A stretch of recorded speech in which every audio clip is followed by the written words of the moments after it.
The first blow against the customs house door came just after sunset, hard enough to shake dust from the rafters and send a broken customs seal spinning across the floor. Clara Whitmore stood in the dark with one hand over her mouth, listening as the stranger outside tested the latch again.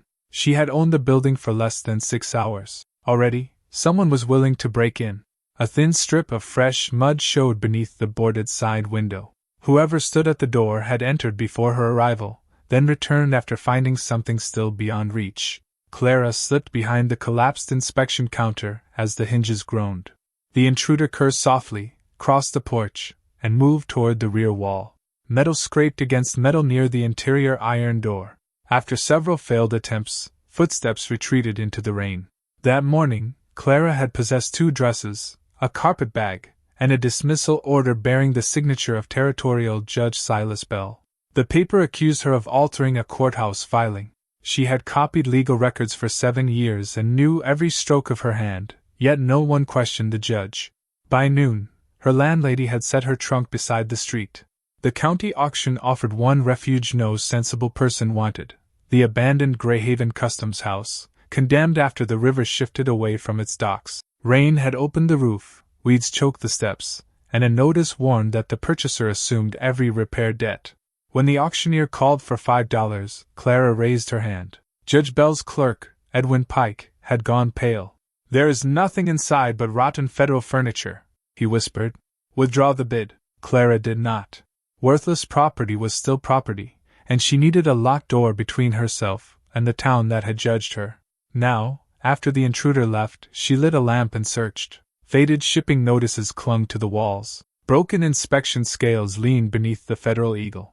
Cargo tags lay in drifts beside a counter branded with old customs seals. Near the iron door, deep scratches marked the lock, bright against the rust. They were recent. A loose floorboard shifted under her boot. Beneath it lay a folded telegraph form pinned flat by a square nail. Damp had eaten half the message, but the address remained: Federal Revenue Office, St. Louis. Clara carried it closer to the lamp and read the surviving line. "The judge has changed the entries again. Send an inspector before the winter convoy." No signature remained.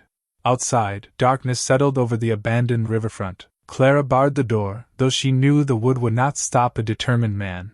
She placed the telegraph form inside her dress and sat awake beside the dead inspection scale, wondering which judge the writer had meant, and why someone had tried to enter a building officially empty for 14 years. Near midnight, glass exploded across the floor. A stone rolled to her feet, wrapped in paper. Clara opened the note. "Leave Greyhaven before the river rises, or the house will become your grave." At last, Clara's deepest fear gave way to certainty. Her disgrace, the condemned house, and the hidden message were not separate misfortunes. Someone had arranged them, then panicked when she bought the one place they believed no honest person would enter. The warning proved that the building was not empty.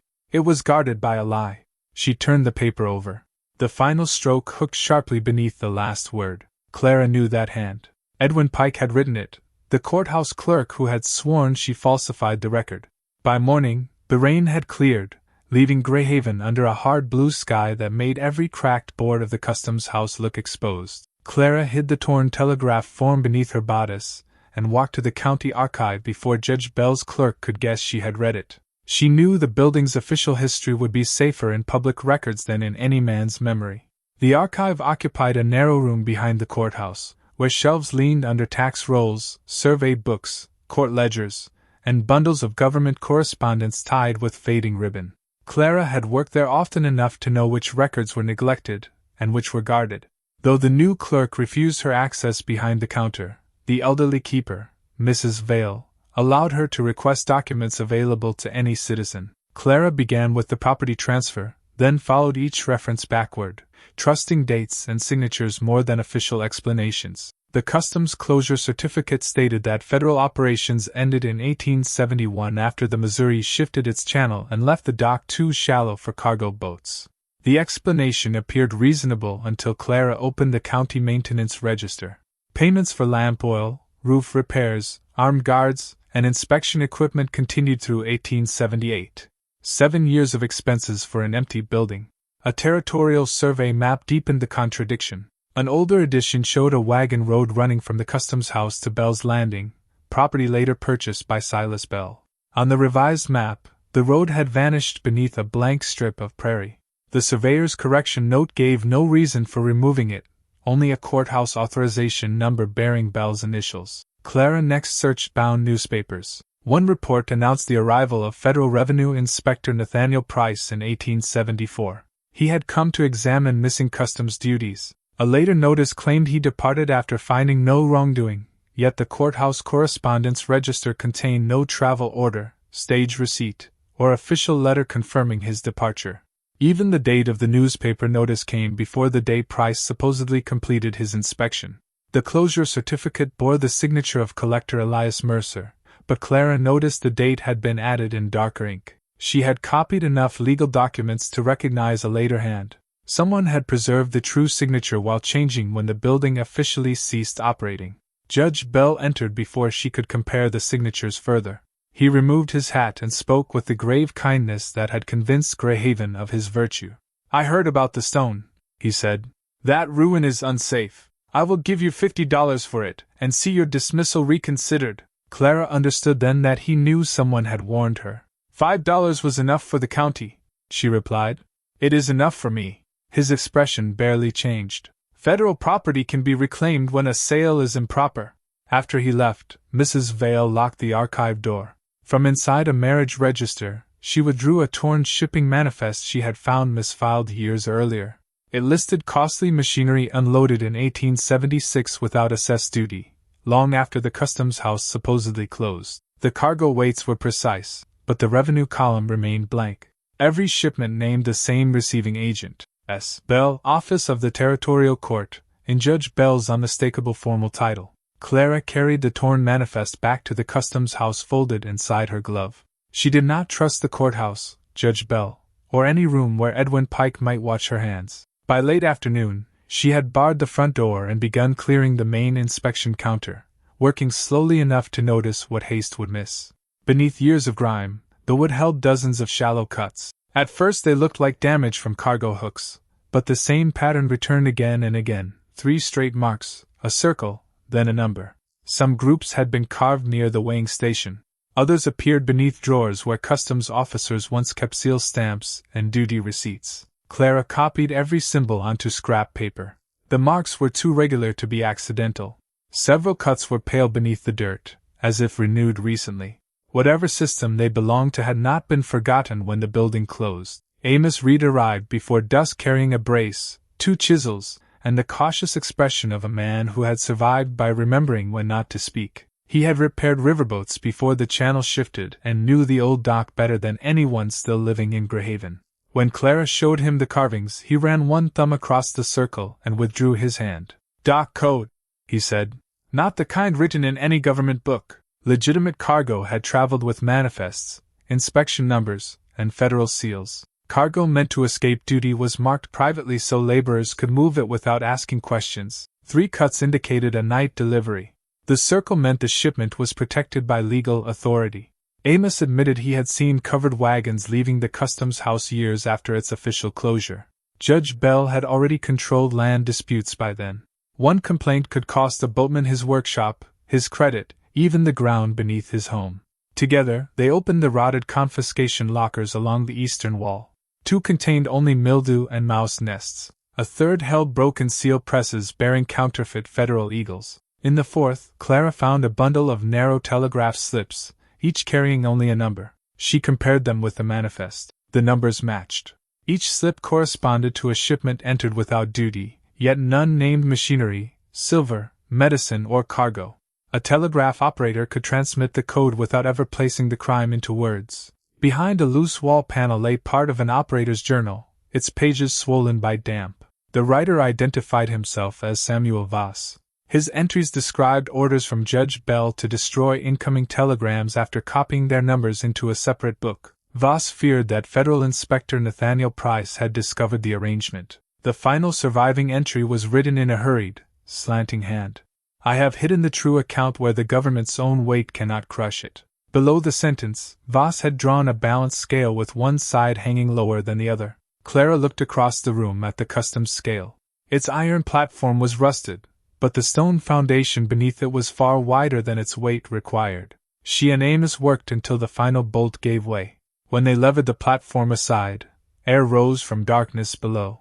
Beneath the scale, a staircase descended into the earth. Lantern light spilled across the first stone step, then disappeared into darkness so complete it seemed to swallow the flame itself. Clara steadied the lamp while Amos tested each stair with the handle of his chisel. The hidden passage had remained sealed beneath the customs scale for years, yet the air rising from below was cool rather than stale. "That means it has breathed recently," Amos murmured. The words settled heavily between them. The staircase ended inside a narrow chamber built from fitted limestone blocks. Thick beams supported the ceiling, and every wall carried shelves where government document boxes had once been stacked. Most stood empty, their lids hanging open as though someone had searched them in desperate haste. Clara slowly turned in a circle. The room had not been abandoned naturally. It had been emptied. Dust coated nearly every surface except for a faint trail of disturbed footprints leading toward the rear wall. The prints were recent enough that loose grit still clung to their edges. Someone else had entered this chamber within weeks. Near the corner rested a cracked evidence chest bearing a faded federal customs seal. Clara forced the swollen lid open. Inside lay several folded letters wrapped in oilcloth. Each carried the signature of Federal Revenue Inspector Nathaniel Price. The earliest letter reported irregular customs collections and unexplained shortages in federal revenue. Another described shipments released under court authority despite never appearing in official duty records. Price wrote that he believed seized cargo was being redirected through Bell's Landing before disappearing inland. One unfinished letter stopped Clara cold. It named Judge Silas Bell directly. The final lines explained that supporting evidence would accompany the next telegraph dispatch to the Federal Revenue Office. The attachment, however, was missing.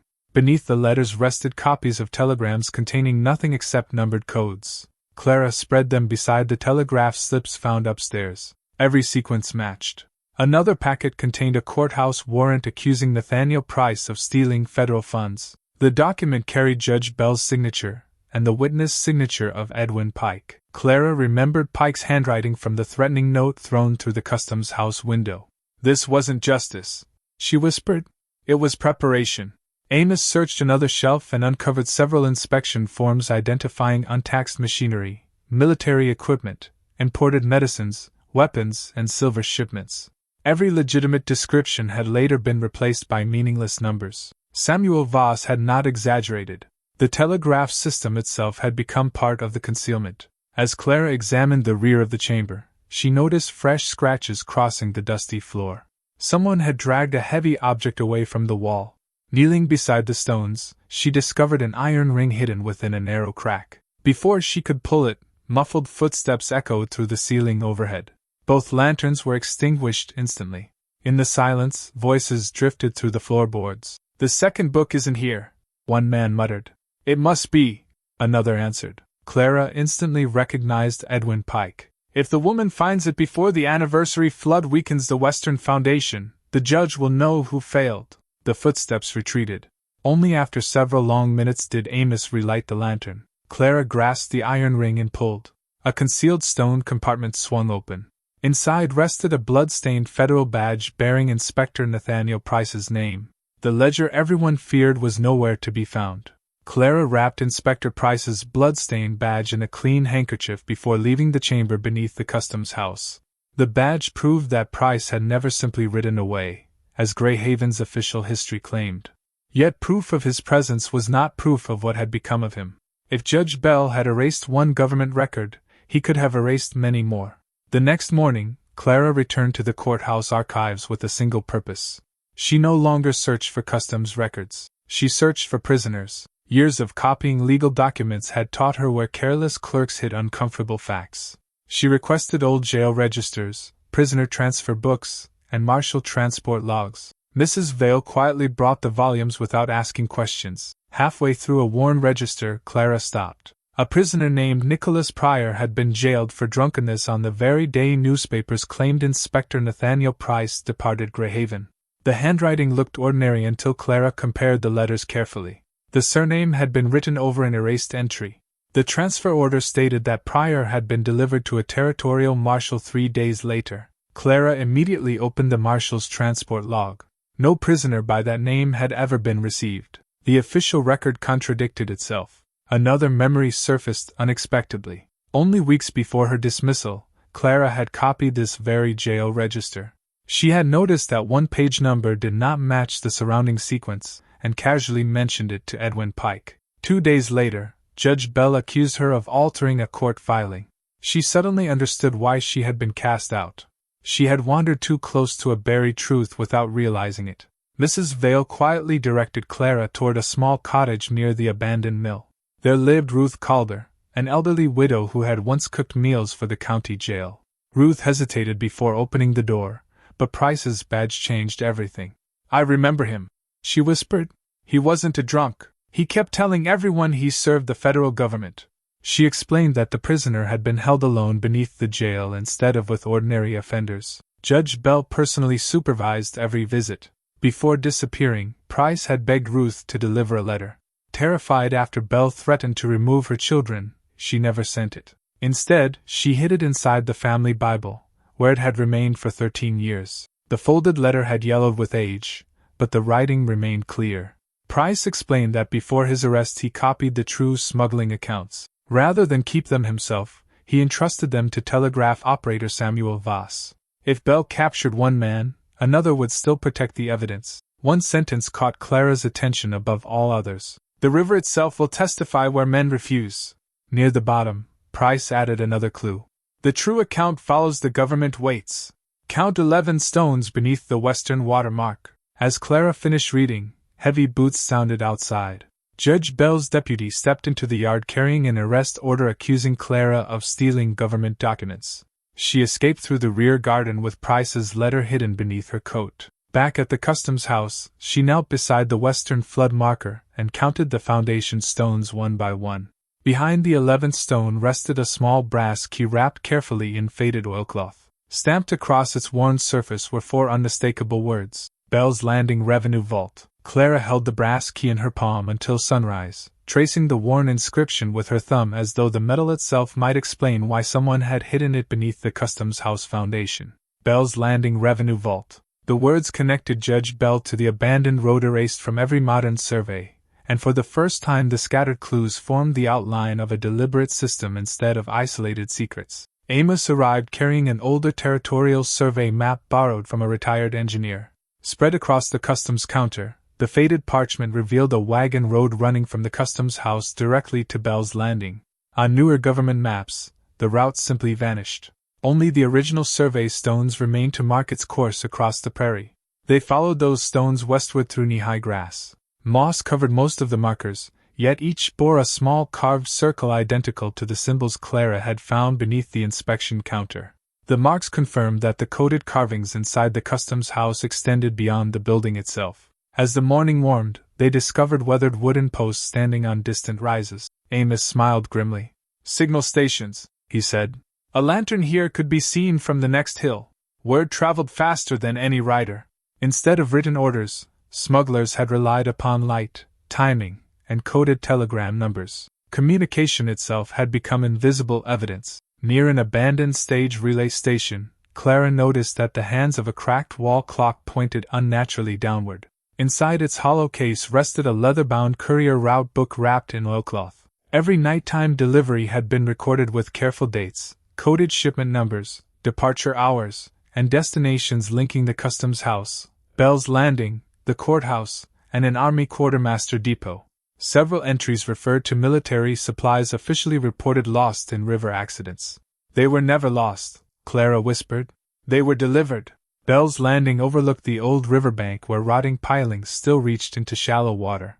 Beneath a collapsed warehouse floor, the brass key opened a concealed iron hatch leading into a storage vault. Dust coated the walls, but rectangular impressions remained where heavy crates had once rested. Fragments of military shipping boxes lay scattered nearby. Clara found traces of silver dust, broken medicine bottles bearing foreign labels, and counterfeit customs seals matching those recovered inside the confiscation lockers. Everything pointed toward years of organized smuggling protected by official authority.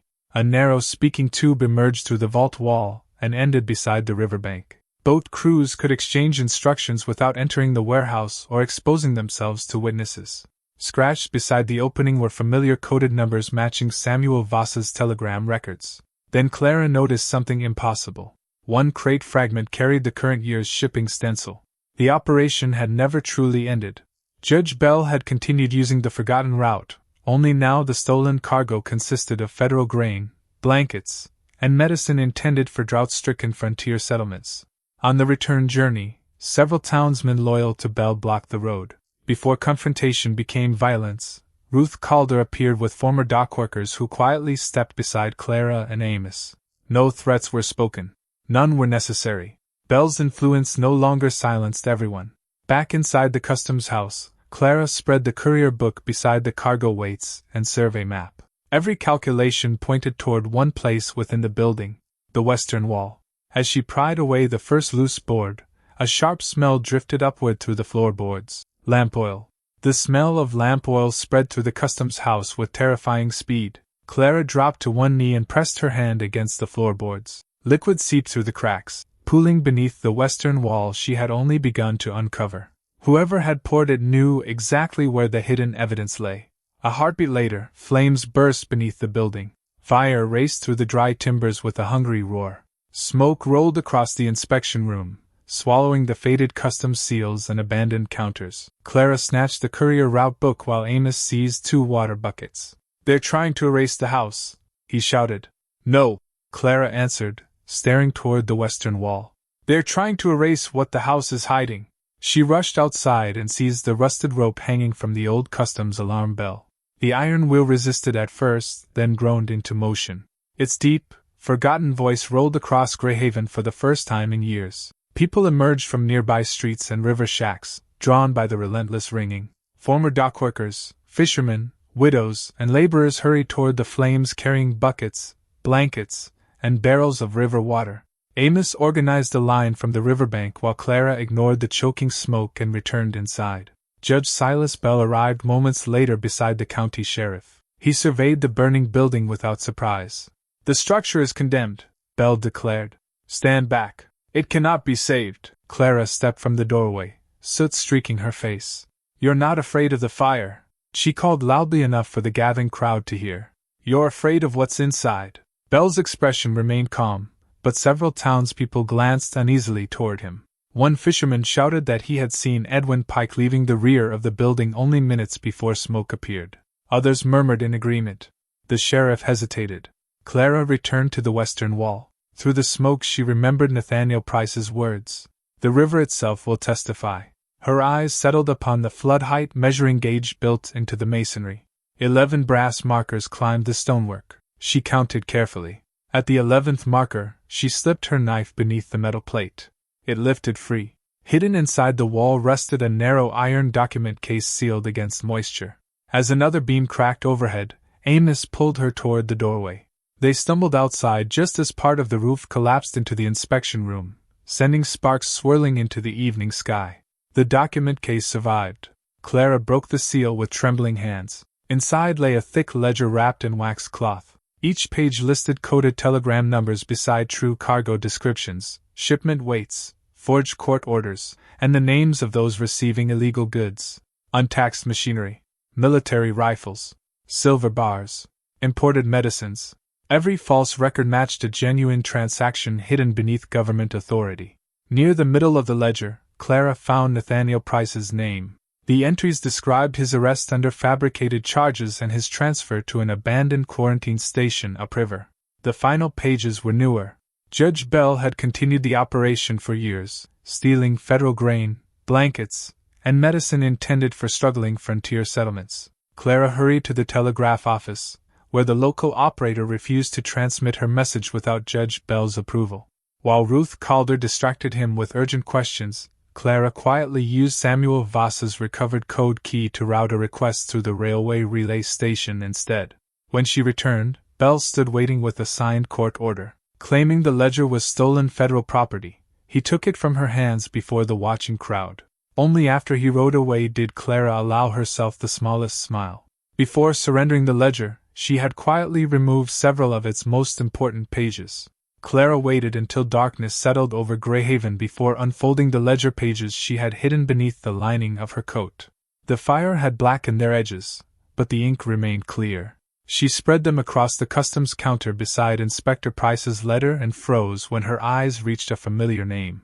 Thomas Whitmore. Her father's signature appeared beside several shipments released without duty. For a long moment, the room seemed smaller than the burned shell surrounding it. Clara had spent years defending her father's memory after his death from what everyone called river fever. Now the ledger suggested he had helped Judge Bell steal from the government itself. By sunrise, the rumor had already spread through town. Judge Bell wasted no time. He publicly claimed Clara had stolen the ledger only to hide her own family's guilt. People who had stood beside her during the fire now looked away as she passed. Some believed Bell immediately. Others simply feared that supporting her meant standing against the most powerful judge in the territory. Amos found Clara sitting alone inside the damaged customs house. "You don't believe it," he said quietly. "I don't know what to believe." Instead of hiding the pages, Clara handed them to him. If the truth condemned her father, she would face it honestly. That decision strengthened rather than weakened Amos's confidence. Together they searched the surviving customs employment rolls. Thomas Whitmore had indeed served as a government weighmaster. His genuine signatures matched dozens of ordinary cargo records. The disputed entries differed ever so slightly. The shape of the final letters was wrong. Someone had copied his name, but not perfectly. Clara compared every signature until another clue emerged inside Samuel Voss's journal. Early entries accused T.W. of supplying false cargo weights to Judge Bell. Later pages changed completely. T.W. has turned the balance, Voss wrote. He now keeps the true figures, though Bell believes otherwise. The meaning became painfully clear. Thomas Whitmore had first cooperated under pressure, then secretly began recording the real shipments. One answer still remained. Clara returned to the small house where she had grown up. Dust covered every window, but the measuring box her father once carried remained beneath a loose floorboard.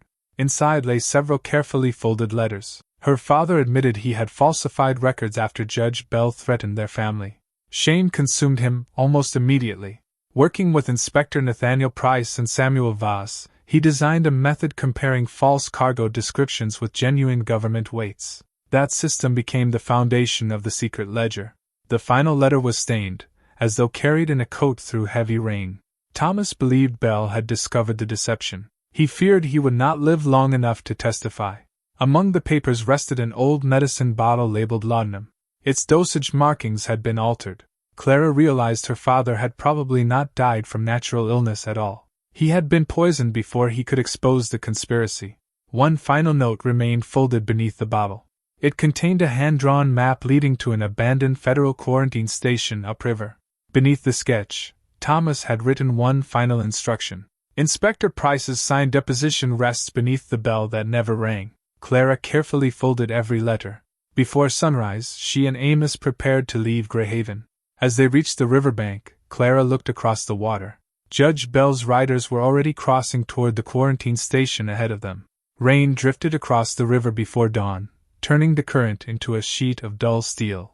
Clara and Amos pushed a small skiff away from the bank while Ruth Calder watched from the shore. Thomas Whitmore's map lay folded inside Clara's coat beside Inspector Price's letters. If the map spoke truth, the abandoned federal quarantine station held the testimony that could destroy Judge Silas Bell forever. Bell's riders already had a head start. The crossing was slow against the swollen current. By the time Clara reached the narrow island, mist hid most of the shoreline. The quarantine station stood above the water on weathered pilings, its windows broken, its government warning sign barely clinging to the entrance. Years earlier, travelers suspected of carrying disease had been isolated there. Now silence occupied every room. Inside, dust covered overturned beds and empty medicine cabinets. Clara searched the office first. A faded federal medical register rested beneath collapsed shelving. Several pages had been carefully removed, but deep impressions remained in the paper beneath them. Tilting the book toward the light, Clara could still read fragments pressed into the remaining sheets. Nathaniel Price. The inspector had not been listed as a visitor. He had been recorded as a patient suffering from fever. It was another lie, Amos said quietly. A legal one, Clara replied. A false illness could hide a prisoner. Among scattered government papers, Clara found a property transfer showing that the station physician had received valuable land only months after Price disappeared. Judge Bell's influence had reached even this forgotten island. A heavy bronze signal bell hung above the entrance, but no rope remained beneath it. Remembering her father's final letter, Clara climbed onto a broken bench and examined the timber supporting the bell. Wedged inside a hollow beam rested a narrow metal cylinder sealed with wax. Her hands trembled as she opened it. Inside lay Inspector Price's signed deposition. Several folded statements followed, including one written by Samuel Voss describing the coded telegram system, the false customs records, and Judge Bell's control over illegal shipments. Price's testimony detailed his arrest under fabricated charges, his imprisonment under a false name, and repeated demands that he surrender the evidence gathered during his investigation. Every page carried official signatures and federal seals. This was no longer suspicion. It was admissible proof. Before replacing the documents, Clara explored one final room. Scratched into the plaster wall beside an iron cot were uneven words carved with a nail. The record may outlive the man if an honest hand carries it. She rested her fingers against the inscription, imagining Price carving each letter while knowing he might never leave the island alive. Voices echoed outside. Bell's men had arrived. Clara slipped the deposition into the hollow wooden handle of the bell's missing rope assembly, then placed the empty cylinder back inside the beam. Moments later, armed riders entered the station. Judge Bell followed them without hurry, as though he already owned every government building he stepped inside. "You've worked very hard," he said. "Hand me the evidence." Clara remained silent. Bell searched the beam, found the cylinder, and smiled when he discovered papers inside. Convinced he possessed the real deposition, he tucked the packet beneath his coat. "You should have accepted $50, he said. "You murdered honest records for far less," Clara answered. Bell's expression hardened. "You mistake necessity for murder. Smuggling fed this town when distant officials offered only taxes." "And now?" Clara asked. "Now you steal blankets and medicine from hungry families." For the first time, Bell had no answer. A struggle erupted as Amos blocked the doorway. During the confusion, one of the station's supports cracked beneath the force of rising floodwater. Clara seized the old bell and struck it again and again with an iron bar. Its deep voice rolled across the river. Far downstream, a railway maintenance crew looked toward the island. Bell ordered his men to retreat before the building collapsed. Believing he carried Price's testimony, he rode away satisfied.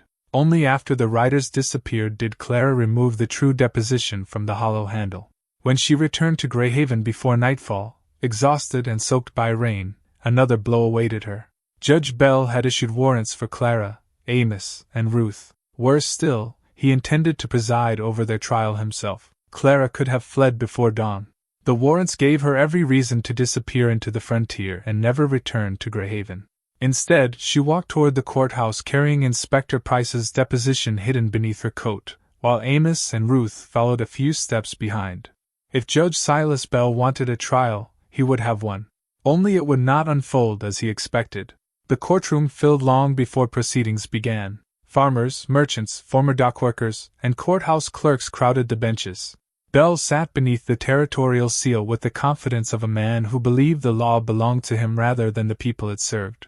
He opened the session by accusing Clara of stealing federal property, destroying the customs house, and spreading false allegations against a respected judge. Each charge sounded official because it came wrapped in proper legal language and entered into the court record by Edwin Pike's replacement clerk. Clara waited until Bell finished. "I ask that every exhibit be read aloud before it is entered," she said calmly. Bell frowned. The request followed courtroom procedure too precisely to refuse without exposing his own disregard for the law. The ledger recovered from the customs house was placed before the court. Bell pointed to Thomas Whitmore's name and declared that Clara's father had helped organize the smuggling ring. Murmurs spread through the gallery. Clara unfolded the copied cargo weights she had preserved before surrendering the ledger. "The numbers are incomplete," she said. "Read them beside the customs records." One by one, the entries aligned with military shipment reports, telegraph codes, courier books, and the abandoned survey road. What looked like ordinary bookkeeping became a map of stolen government property moving through Bell's Landing under court authority. Ruth testified next. She described the prisoner held beneath the county jail, the threats made against her children, and the letter Nathaniel Price entrusted to her years before.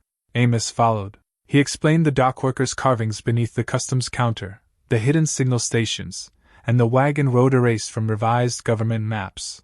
Mrs. Vale quietly produced the altered customs closure certificate. She pointed to the darker ink used to change the official date, proving that someone had rewritten history instead of recording it. Bell dismissed every witness as confused or dishonest. Then Clara removed the sealed deposition.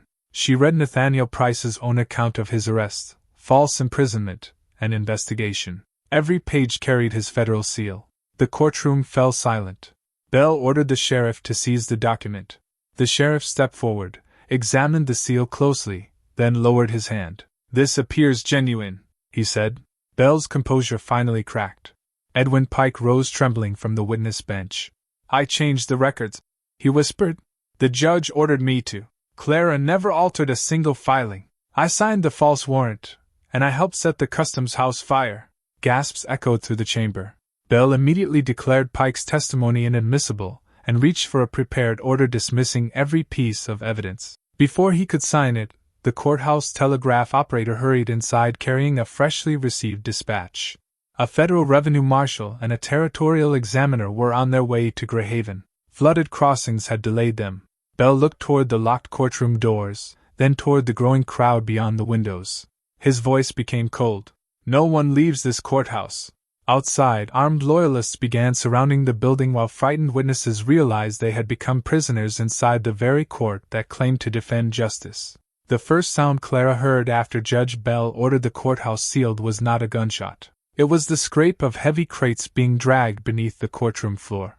She remembered the old survey map, the erased wagon road, and the hidden routes connecting the courthouse to Bell's Landing. "He's moving the evidence," she whispered. While Bell's loyalists held the doors, Clara slipped through a records room she knew from her years as a courthouse copyist. A narrow stair descended into a storage passage beneath the building. Lantern light revealed wagons already loaded with government grain, medicine, blankets, and court files. Every crate carried the same coded shipment numbers recorded in Samuel Voss's secret ledger. Bell had prepared his escape long before the trial began. Clara hurried to the courthouse telegraph office. The frightened operator stood frozen beside his key. "He'll hang me if I help you. He'll destroy every record if you don't." She placed the recovered code sheet beside the instrument and dictated a short message to the approaching federal revenue marshal, identifying the hidden wagon route, the shipment numbers, and Bell's planned escape toward Bell's Landing. The operator hesitated only a moment before sending the transmission across the wire. Outside, Ruth persuaded townspeople that silence would make them accomplices. Amos climbed the courthouse tower and rang the bell until its steady voice echoed across Greyhaven. Farmers abandoned their wagons in the road, fishermen left the riverbank, and shopkeepers locked their doors. Instead of fleeing, the townspeople gathered across the erased survey road, blocking the only practical route from the courthouse to Bell's Landing. Realizing his escape was closing, Bell abandoned the courtroom and fled through the underground passage with 2 armed followers. Clara, Amos, and the sheriff followed close behind. For the first time, the sheriff no longer walked beside Bell. He walked beside the law. The chase ended where the forgotten road crossed the old survey boundary. Bell reined in his horse as armed federal riders emerged through the morning mist. The revenue marshal dismounted, unfolded Clara's telegraphed message, and compared the coded shipment numbers against the markings on the wagons. Every number matched. The blankets, grain, medicines, and government supplies stolen from frontier settlements were recovered exactly where Clara said they would be. Bell attempted to invoke his judicial authority, but the territorial examiner interrupted him. "You may have ruled this courtroom," he said evenly, "but you never ruled the United States Treasury." Judge Silas Bell was arrested for customs fraud, theft of federal property, destruction of evidence, conspiracy, unlawful imprisonment, and obstruction of a federal investigation. Over the following weeks, investigators confirmed every major entry in Samuel Voss's ledger. Nathaniel Price's deposition established the conspiracy beyond dispute. Thomas Whitmore's letters proved he had first yielded under coercion before risking his life to preserve the truth. His official record was corrected, and Clara's dismissal from the courthouse was declared fraudulent. Bell's property was sold to repay the government and replace relief supplies stolen from struggling frontier communities. Officials who had knowingly assisted him lost their positions, while those who came forward received mercy in exchange for truthful testimony. When federal representatives offered to reclaim the ruined customs house, Clara proposed another future for it. The rebuilt building became Greyhaven's public records hall, telegraph office, and community archive, where government documents would remain open to every citizen instead of hidden behind one powerful man's desk. Above the entrance, Clara hung the restored quarantine station bell. Inside a glass case rested Samuel Voss's ledger beside the corrected public records, ensuring that the official account and the hidden truth would never again be separated. Beneath the bell, she placed Nathaniel Price's final words. "The record may outlive the man if an honest hand carries it." When the bell rang across the river on opening day, it did more than celebrate Judge Bell's downfall. It announced that Greyhaven had finally chosen truth over fear, and that its history would never again belong to a single man.